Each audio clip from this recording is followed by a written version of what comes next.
I don't know what happened to it. Yeah. I am recording, so Well, I reckon someone might notice. start, You're ready? All right. Yeah, ready to go. Stop talking about the couch then. Yeah. So, how are you guys doing? You're here in London. Tell us what's been happening since you've been here. Oh, we flew in. Took us 40 hours to get here on 4 airplanes from the other side of the world. But we're over our jet lag now. Yeah, made it. Yeah. Played a wonderful festival, Love Supreme, the other day, which was great.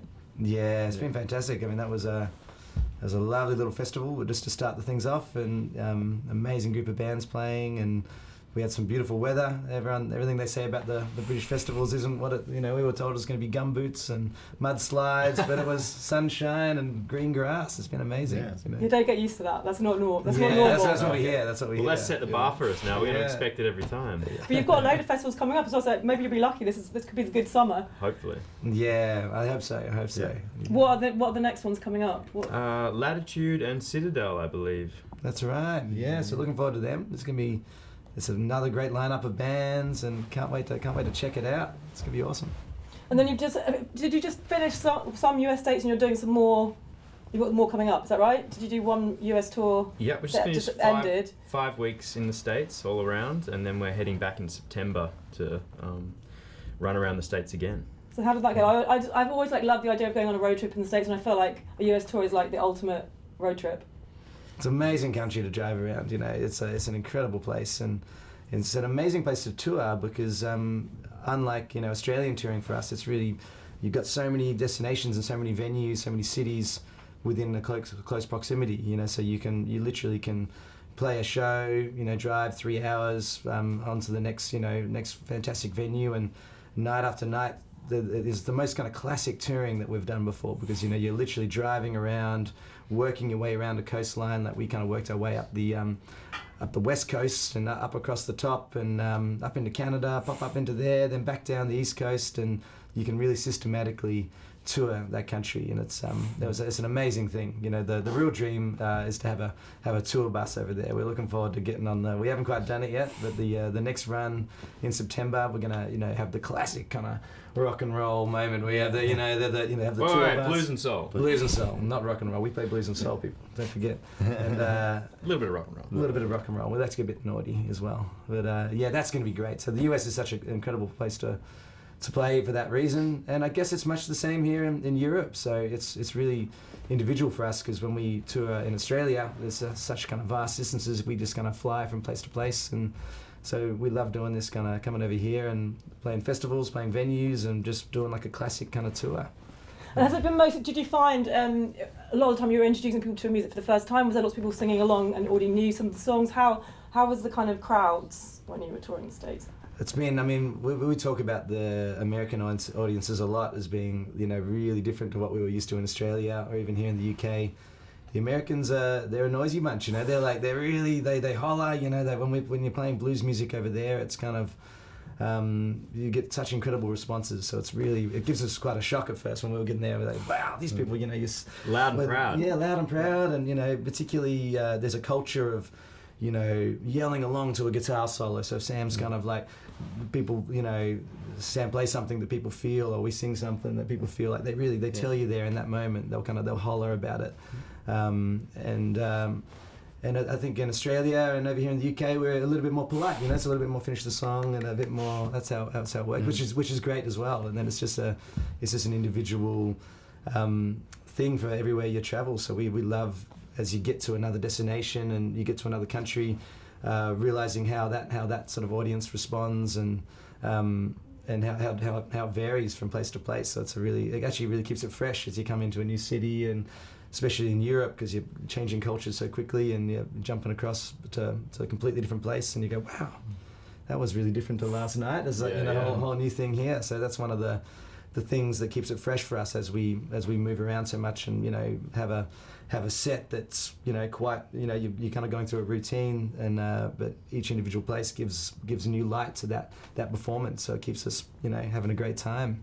And then I imagine it's quite difficult not to kind of treat every night like it's Saturday night, because you're kind of like, you're out, you're at different places, everyone's on got that vibe going, they're all on a night out. How do you kind of last basically? How do you keep it so? Because you've got you've got a lot of dates coming up. You've done a lot of dates. How does that sort of side of it? Do you have a sensible side? We've had to learn how to look after ourselves, and you can't treat every night as a Saturday night because you'll just start falling apart.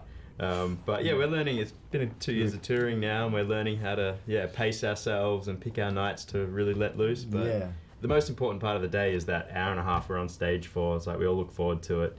That's the most important thing, and any fun on the side of that is bonus, really. Yeah. You've got to try and eat healthy as well, try and get all the good food in you. Which is hard on the road. Like in the States, we had a hard time trying to eat healthy, but because we love good food.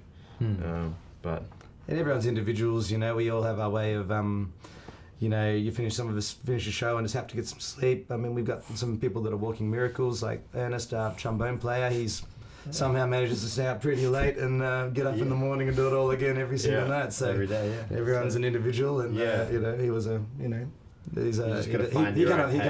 he kind of comes alive at about 5 o'clock, whereas some of us are more morning people. He's a true road warrior. He is a true road warrior. Yeah, so you definitely got some walking miracles around in the music industry. But but we all find our routines, and we kind of you settle into some kind of as much of a format as you can. It's sort of it's always a bit of a mind blast. Working out where you are, working out your different time zones. But you try and get your daily routine when you can, and then every now and again you just can't. And it's just sort of got to go with the flow. Go with the flow and embrace the chaos. and it's all just about leading up to every show. So it's all kind of like this. It's an interesting thing. So touring is like you're doing so much travel, you're doing so much all this sort of stuff to lead up to this hour and a half that you jump on stage. So it's always important to remember like that is the important thing. So when we get to the show, it's all about just putting on that show every night, and everything in between doesn't matter. If you're feeling tired, it's like, cool, all I got to do is switch on for this hour and a half and just do the best you can here, and and then just go through the whole motions of what it takes to get to the next thing, which is sometimes a lot of stuff you got to do. But we've really embraced it as well, because we all loved travelling when we were younger before we were doing this touring, and so to be able to combine work with travel, especially places like Europe, UK, States, we've been to Japan. It's like, the dream to be travelling while we're working like this. Absolutely. Even if we are getting a carrot dangled in front of us, you're in the city for one night and you might have an hour to look around. It's pretty amazing. It's a really nice thing. Well, for me, being on tour, like to like write songs and stuff like that, because I have a child back home, so when I'm at home, it's hard to kind of do your music and do things. So for touring time for me is like a really creative time where I can just have my guitar, write songs to do, bits and pieces like that, which is really cool. So yeah, that's interesting, because not everyone the bands seem to be two ways. Either they're on tour and then they take time out. That's it. Now we're going to the studio. But do you all find that? Did I just do that? It's not like they weren't talking. It's fine. But do you find that for all of you, touring is kind of a creative time as well when you start working on new things? I think it definitely is. It's different for all of us. I think Sam, he's definitely a touring kind of creative side, and that's your time to do that. For me, I find when I'm sort of putting everything into the show every night and doing the music, that sort of I don't feel as inspired to pick up my guitar and write music. For some reason, that's just not the time it happens for me. And weirdly for me, I find when I get home and I do, the other side of my work, I mean, we all have like other trades and things we do, and we're all quite practical people. So, my favorite thing is I get home and, I'm a plumber by trade, so I love to get home and I do some trade work, I do some plumbing jobs, and I do a physical day's work. And using that other side of your brain, for some reason, I'll finish a couple of days' work doing some actual hard kind of physical work, and then I feel inspired to actually.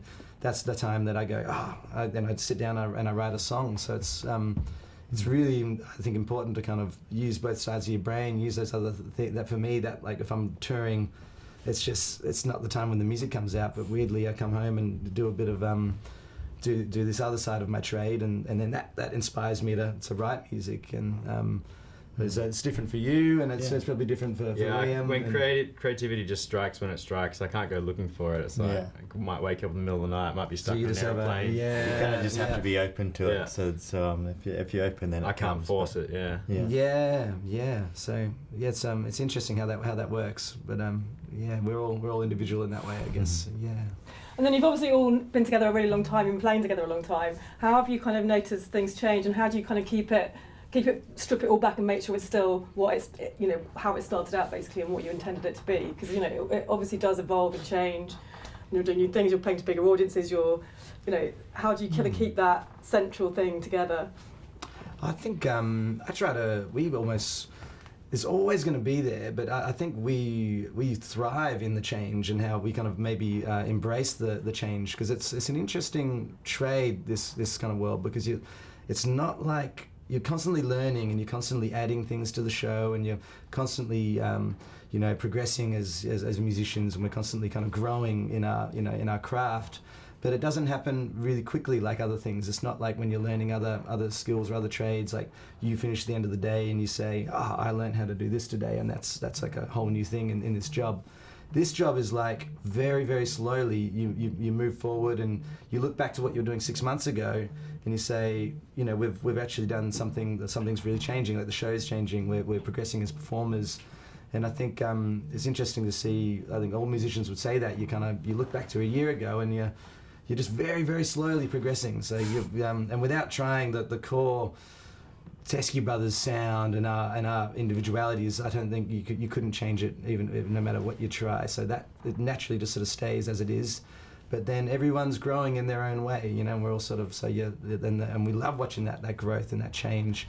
And it's sort of, it doesn't feel like much is happening, but you look back and you go, actually the show's really progressed since last year, and then a year later, it's doing something different. So it's without even trying, it does change, and we embrace the change, And then you've got your album coming out next month, beginning of next month. August 2nd. August the 2nd. And what was it like? Did you have to feel like you had more freedom this time? Did you have more time to do it? Did it feel different making this album with a bit more behind you now, and did that make a difference? We'd had a lot of time to write because it was almost 2 years between albums, and we went in and did pre-production in our home studio.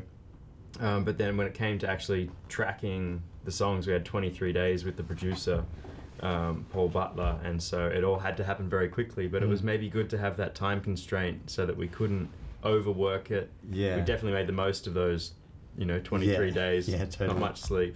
It was an intensive process, and it was very vastly different to the way we've worked in the past. So it was our first record. We did quite slowly. We did it over a very long period of time, and we just kind of chipped away at it bit by bit.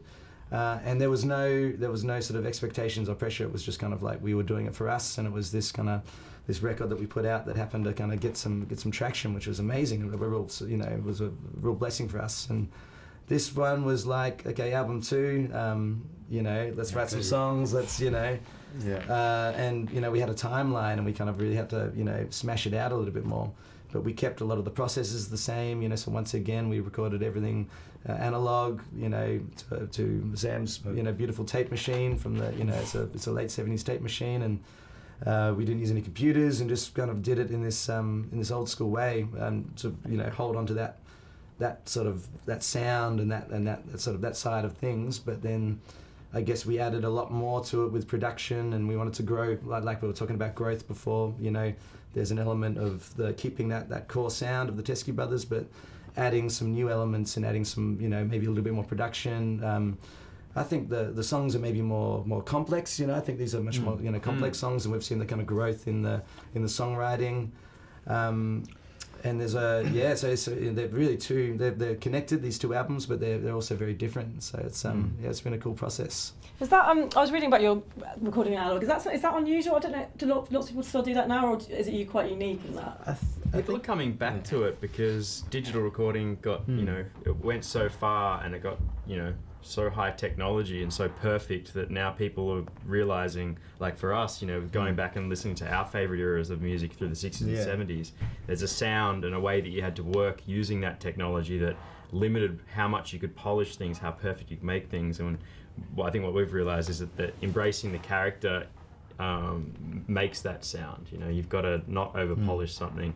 To be limited with your options as well, to not be able to do like, you know, 10 vocal takes, to have to commit to certain takes. It's like, we've done this vocal take, we can try another one, but we'll probably lose the last one. You know, you've kind of got to just commit to the things, make calls, you know, like, are we going to have piano on this track?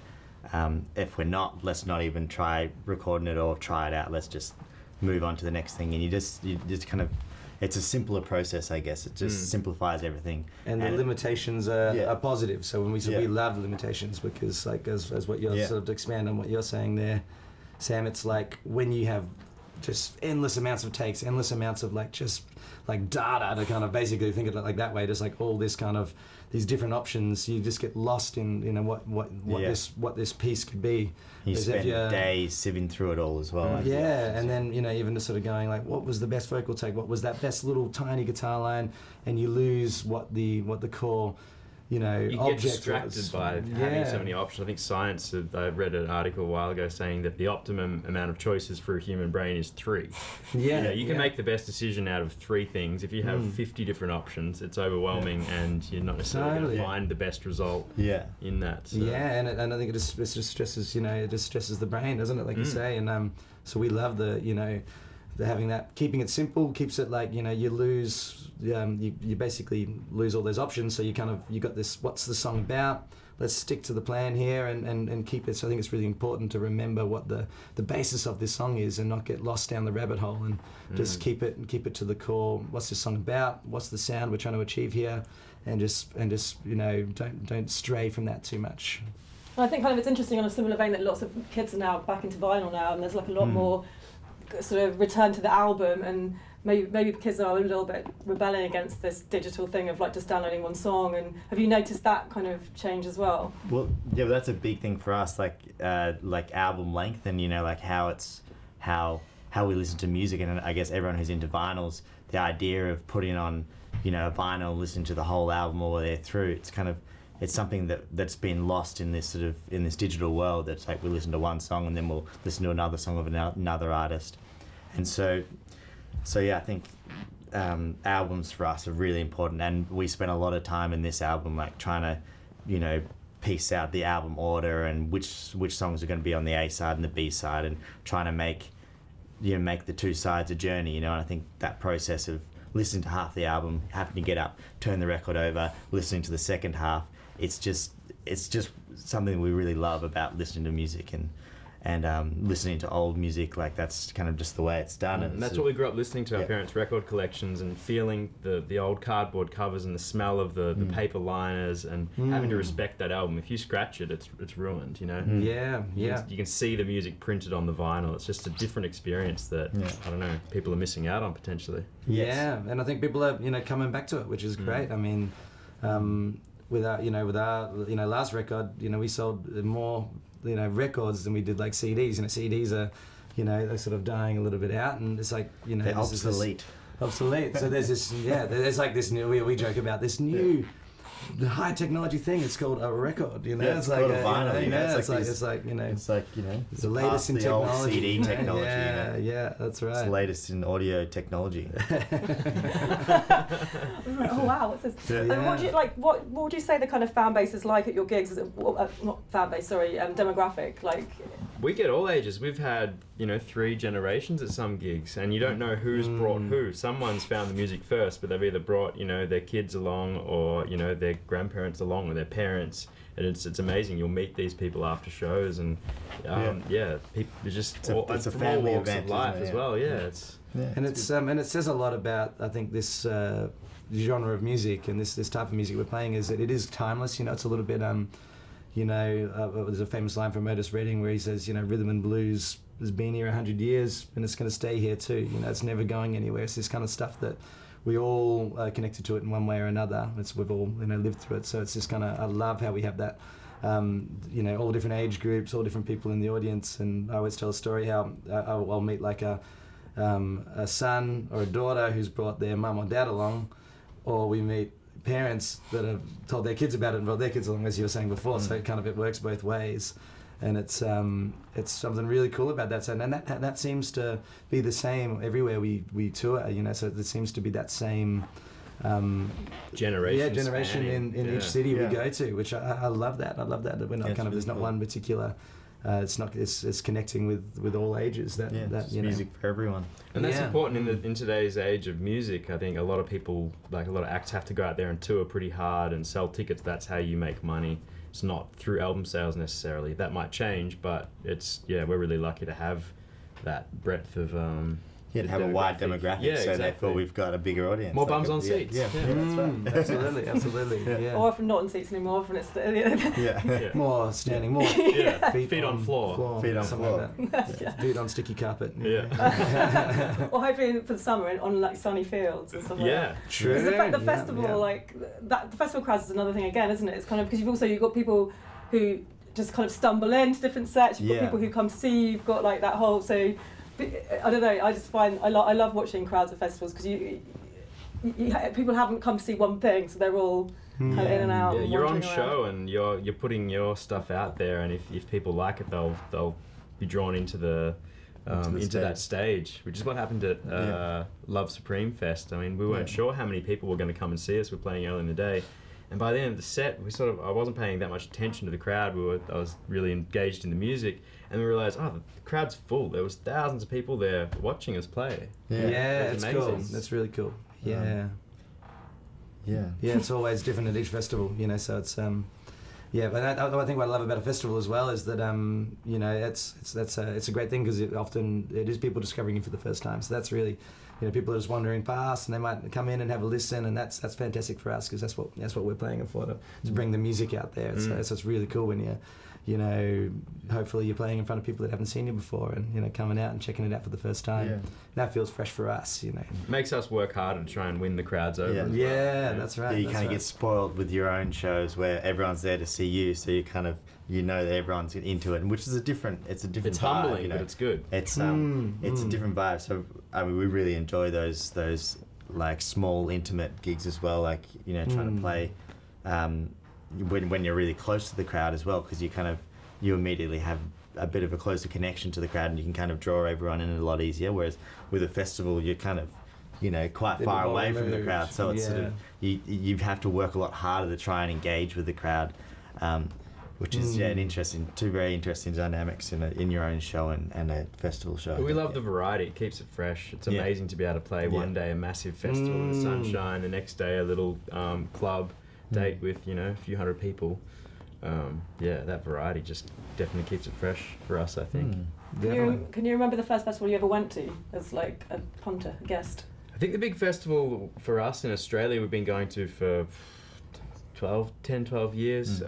Was Meredith Music Festival out in the countryside of Victoria, and that festival has one stage and opened our minds to so much music.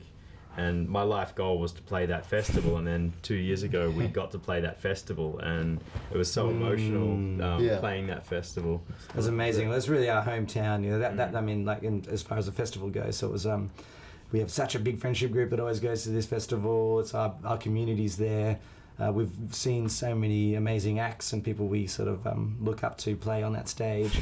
So it was a really amazing and emotional experience for us to play it, because we were all up there on the stage, and we had the entire front section was probably like 100 of our friends, all like there, just like so you look out and you see all the people you've grown up with right in front of you. And then another 10,000 people behind them, just sort of like all sort of up in this beautiful natural amphitheatre. So it was a very, very special festival for us to play, and it's where we've traditionally just go there every year for years and years, and we love it. It's an amazing music festival. And they only book bands that, it doesn't matter what genre you are, that as long as it's good music, they'll book it. And so you can go there and one act will be rap, the next one will be soul or blues. And one rock. Stage is really special as well. I think just like, it's just the stage, and everyone just goes down to the stage to watch the music. There's not like multiple stages where I've got to go try and see this person, then I've got to go catch them, and all this moving around. So everyone's all in the one spot, and that's the sharing thing. The music. Everyone is in a way made to try out all of the music, because there's no option to go, I'm not going to go see that band, I'm going to go see that band. And it makes for a more an engaging experience, and everyone's in the same boat seeing the same music. That definitely opened my mind to a lot of different music. Yeah, absolutely. 10, 12 years. And you say about you had like all your friends there. Do you have a lot of people that travel to come and see you from home? Have your friends come on the tour, or are they like, oh, wait till you come back to perform back in Australia? It's a small world sometimes, you know. Yeah. We always bump into people all over the place, so we kind of like, and not necessarily, you know, that they've come over to see us. It's more just that there'll be, you know, might be someone, because we're moving around so much in different cities, and you know, Australians they're all over the place, so we kind of. You'll pop into a city and so-and-so will message us the day before saying, hey, I'm in Toronto as well. And like, you know, we're like, what? And then someone will be there. And even in this city, like, you know, our show tonight, we got some friends from Melbourne just popping in, you know. There's and so always it's really fun to hang out with people on the, you know, all over the world. And other bands as well. Other things. So we cross over with other Australian bands constantly, like the same festivals and the same cities at the same time. And hilariously, sometimes don't see them. Sometimes you'll be in the, you know, it just doesn't work out. You know, they'll be playing up here, we're playing here, and then they've got an early start tomorrow, so they're just straight back in the bus, and we're like, wow, we were like 20 metres away from each other, but we didn't see each other, you know. Like, next time. Yeah. And what do you miss from home when you're kind of doing all this travelling? So certain things, and do you bring stuff away with you to kind of, do you bring memories from home with you? It's for us. I think we try and travel as light as we can at this stage. But things like having a good quality drink bottle, a good quality keep cup for coffee and things, like it's funny how much pleasure we get out of having those small things in our lives. You know, Sam's built his own portable recording studio so that he can record on the road. And people see it and they're kind of like, what is this quirky contraption? But it's like, well, that's, you know, makes Sam's tour life productive and happy. So you build and evolve in this little recording. It's just like your own little space. So if you open it up and you've got your preamps, your microphones, and all it's a little piece of home on the road. Yeah, that's right. Yeah. And you just you know, it's an incredible thing what we do to be able to travel like this. But it's training, and probably the thing we miss the most is just, you know, our families and our partners, and it's a big strain to kind of to have to, you know, spend so much time apart. So that's probably the hardest thing to navigate, is to kind of, you know, find ways to, you know, keep your community. There can be a sense of a, you know, loss of community because you're traveling so much, you know, a real strain on your relationships, and it's sort of, so that's, which is a real subject of this album, you know, which I think is a good little, you know, tie in there. This album is basically, the subject is written about, you know, life on the road and trying to keep your life together, and that loss of, community and loss of sort of basically just and coming at a time where we're having an age change as well, so moving into our kind of 30s, and just feeling like that is a big life change too, so letting go of your kind of your younger self. And so I guess that's the thing we miss the most, is just the individuals and your families and your partners, and you know, and trying to we bring them along when we can. I brought mine along on the trip. You know, so, I got Hannah there sitting in the corner. Keep an eye, making sure you all behave yourselves. That's right, yeah. Well, good. Well, thank you so much, guys. Thank you. We might not get used. I didn't know you guys, so I googled you. Oh, right. And when I saw the still frame, I thought, country band. And I heard you sing and I thought, wow, are a really funky R&B. Yeah, right. How, as an Australian boy, did you discover you had like almost an Otis like voice like that? Yeah, totally. How did you come around to that? I mean, I love it when they start. of course, no, absolutely. We get in that there, and that's we grew up, as we always talk about Melbourne as being such a thriving kind of music scene, and you know, very very early on, we were influenced by blues and soul bands, like a massive community of blues and soul bands in Melbourne, doing their version of American music. So we're kind of almost like one step removed from. We discovered individual bands in Melbourne probably before we, you know, delved into the, you know, the Stax records and the Motown records. And then of course, you know, my biggest influence as a singer is just, you know, later in life was just discovering all these records from, like, you know, so Otis Redding's a massive influence of mine. All the, you know, all the stuff out of, you know, out of the Stax, all the stuff out of the, you know, coming out of Muscle Shoals, and I guess we grew up, you know, me and Sam at first sort of busking at markets, and we would display the blues, and I'd just like try to holler over the crowds and kind of develop this kind of loud, screaming, hollering kind of voice, and I've always sung that way, you know, and it's just the influence of stuff I listen to, you know, so just constantly surrounding myself with that music and just pretending to sing like a blues singer. You do it very well. Thank you. Steve, no more questions? That's great. No.